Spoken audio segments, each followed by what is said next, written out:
El jueves de esta semana se llevará a cabo la reunión de los partidos políticos con el presidente José Mujica a fin de comenzar a tratar la agenda de la reforma educativa.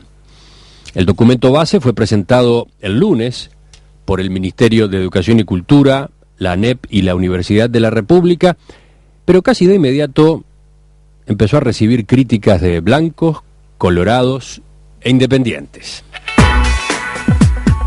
Por ejemplo, Daniel Corvo, integrante del Codicen en representación del Partido Nacional, dirigió una carta al director general de la ANEP, José Seoane, en la que, entre otras cosas, dice: no obstante el esfuerzo reseñado, en nuestra opinión, el documento del Codicen no cumple las condiciones requeridas para responder a la crítica situación de nuestra educación pública, pues no contiene propuestas categóricas de cambio ni audacia en la concepción de una renovación del sistema educativo capaces de responder adecuadamente a los complejos desafíos que las circunstancias actuales nos plantean.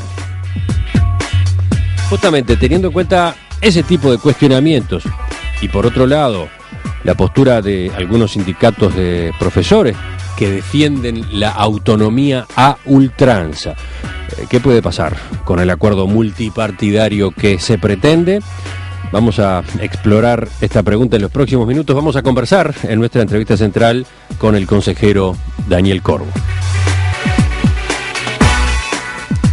Licenciado Corvo, buen día, gracias por acompañarnos. Buen día, gracias por la invitación. Usted fue quien propuso lo que después terminó llamándose Proyecto Promejora, aprobado por el conjunto del Codicen.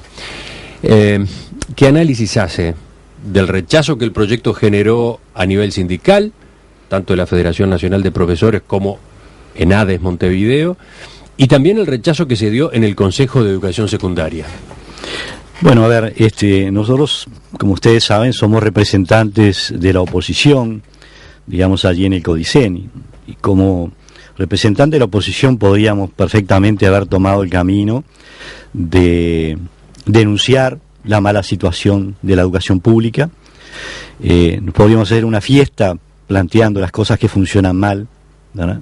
Podríamos haber puesto palos en la rueda y decir que no a todo lo que se intentara hacer desde el oficialismo. Nuestra actitud fue otra, nuestra actitud fue la de sentir de que estábamos allí para servir a la defensa de la educación pública y que más bien tendríamos que proponer respuestas.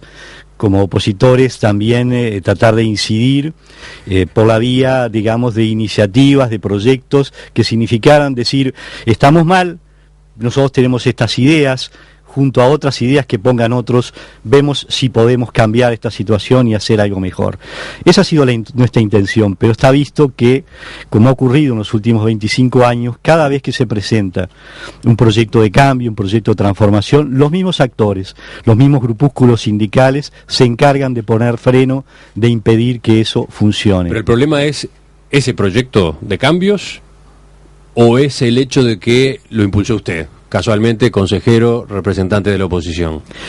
Las dos cosas, creo. Por un lado, en una hipótesis de mínima, yo diría que sí, que efectivamente el hecho de provenir desde ciertos sectores ya levanta por un problema ideológico en algunos sectores radicales de izquierda, digamos, una resistencia. Pero me parece que más allá de eso, lo que preocupa al Promejora es que instrumenta en un espacio acotado, digamos así, una nueva visión del sistema educativo. Es una preparación de una nueva concepción que tiene dos ejes. El centro educativo como base central, digamos, de la innovación y el cambio, a través de la autonomía de ese centro, digamos, para diseñar propuestas pedagógicas desde el territorio, desde la cercanía donde están los estudiantes y los problemas, y la diversidad y flexibilización a la hora de dar respuestas. Hasta ahora el sistema ha funcionado como una especie de gran elefante que tiene una propuesta única, muy rígida, muy verticalista, muy centralizada, y eso también ha hecho de que ese aparato burocrático sea muy fácilmente controlable por ciertos sectores de poder. el hecho de dinamizar el sistema, colocando en cada unidad una capacidad de diseñar respuestas a su realidad, hace mucho más difícil este control de poder que hay ciertos sectores que ejercen. Creo que en el fondo la preocupación no es un programa que intenta una experiencia acotada en 20 centros, sino que en esos 20 centros es un laboratorio que va a elaborar los instrumentos para hacer posible esa otra concepción del sistema que está basada en dar espacios para creatividad, para innovación a los centros, para responder desde el propio lugar de la propia realidad a los problemas que allí existen. De todos modos, no es la reforma educativa ni nada que se le parezca. No. Es un programa piloto, además, que se va a aplicar el año que viene. ¿En cuántos centros? 20, nada más. Sin embargo, ha provocado las reacciones que ha provocado. Por ejemplo, ADES, la Asociación de Docentes de Secundaria de Montevideo, desgremializó la semana pasada a una profesora, la profesora Estela Alem. ¿Por qué? Porque participa en el equipo técnico del ProMejora, pese a que ADES se ha opuesto.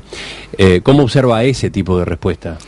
Bueno, con gran preocupación, ¿verdad? Con mucha tristeza de que esto vuelva a ocurrir en el país que queríamos superado. Yo creo que es inaudito de que un sector tome estas medidas simplemente porque alguien piensa distinto, porque alguien tiene una visión diferente. El argumento es, el sindicato tomó una posición, la posición es de rechazo.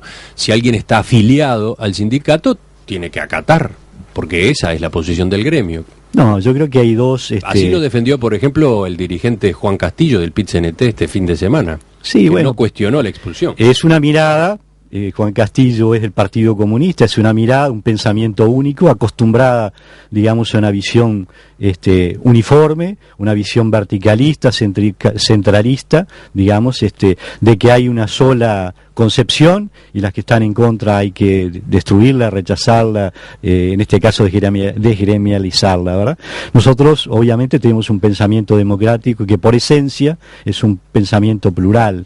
Creemos en las convicciones de cada uno, digamos, para hacer las opciones que desde el criterio técnico se consideran positivas. Esta docente es una docente de izquierda, es una docente comprometida sindicalmente hace muchos años, estuvo en la mesa dirigiendo, digamos, ese sindicato, y bueno, vio este programa, lo analizó, se preocupó, se interiorizó él mismo y consideró que era un buen programa, ¿verdad? Y ella quiere defender en el sindicato ese programa. Lo único que no se le ha dado nunca el espacio para expresar su voz, para poder decir sus razones, ¿verdad? Y ese es un gran problema porque se le echa... En el fin de semana hubo varios sectores del propio Frente Amplio que salieron en defensa de la profesora Alem y cuestionando a ADES, ¿no? El Partido Socialista, para empezar, pero además la vertiente artiguista, el Nuevo Espacio, incluso a nivel de dirigentes, la CAPEL, la Corriente de Acción y Pensamiento de Libertad. Claro, me parece muy importante ello porque muestra, digamos, un aislamiento que se ha dado también sobre el ProMejora respecto a estos grupos minoritarios, sindicales, ¿verdad?, que toman este tipo de actitudes antidemocráticas, ¿verdad?, y mostrando de que no tiene opinión. Esa postura. Pasó con el ProMejora, el gobierno se alineó con el ProMejora, ¿verdad? Es un gobierno de izquierda. Casi todos los partidos del Frente Amplio, salvo el Partido Comunista, se alinearon a favor de Codicen en el diferendo con secundaria a favor de ProMejora. Todos los partidos de la oposición hicieron lo mismo. Creo que vastos sectores de la opinión pública estuvieron en esa posición, de manera que hay que empezar a vislumbrar de qué modo este conflicto está generando un posicionamiento, digamos, de diversos sectores políticos, digamos, y de la sociedad y de la opinión pública en contra de estas actitudes que cada vez quedan más solitarias, cada vez más aisladas. Enseguida volvemos sobre eso, pero aparte, también se produjo en estas semanas la reacción en contra del Consejo de Educación Secundaria, que después terminó alineándose en torno al ProMejora, aunque sin que hubiera una manifestación pública contundente de aprobación. Esa parte del diferendo, que fue Codicen, Consejo de Educación Secundaria, ¿en qué punto quedó? Lo que ha quedado hasta el momento es que secundaria está trabajando en la comisión, hizo una ampliación de su delegación en el Promejora, porque integró, como nosotros lo habíamos planteado cuando se dio la instancia de diferendo, al consejero Tomeo, si un consejero secundaria pasó a formar parte de la comisión del Promejora. Hemos tenido ya 2 reuniones en que ha participado el consejero Tomeo y está activamente, digamos, actuando en la comisión.